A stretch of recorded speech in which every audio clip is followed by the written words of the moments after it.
నిరుద్యోగులారా, నిన్న అశోక్ నగర్లో సురేఖ అనేటటువంటి చెల్లె, కామారెడ్డి జిల్లా గాంధారి మండలం సోమారం తండకు చెందినటువంటి చెల్లె చనిపోయింది. అమ్మాయి ఎన్నో కళలు కానీ అశోక్ నగర్కి వచ్చింది. అశోక్ నగర్లో గ్రూప్స్ రాయడానికి వచ్చింది. గ్రూప్ 1నో, గ్రూప్ 2నో, గ్రూప్ 3నో ఏదో ఒకటి చదువుకొని ఒక లంబాడి బిడ్డ తను పడ్డటువంటి కష్టాలు, తన కన్న ముంగడ తన తల్లిదండ్రులు పడ్డటువంటి కష్టాల నుండి తన జీవితం బాగుపడాలని, తన తల్లిదండ్రుల జీవితం బాగుపడాలని వచ్చినటువంటి చెల్లె చనిపోవడం జరిగింది.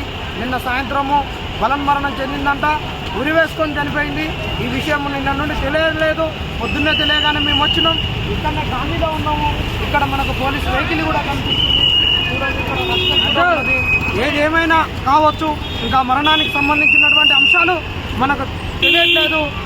సూసైడ్ నోట్ కూడా బయటికి రాలేదు. ఎవరైనా చనిపోయినప్పుడు సూసైడ్ నోట్ ఉంటుంది. ఎందుకంటే మనం తెలంగాణ ఉద్యమం నుంచి మొన్న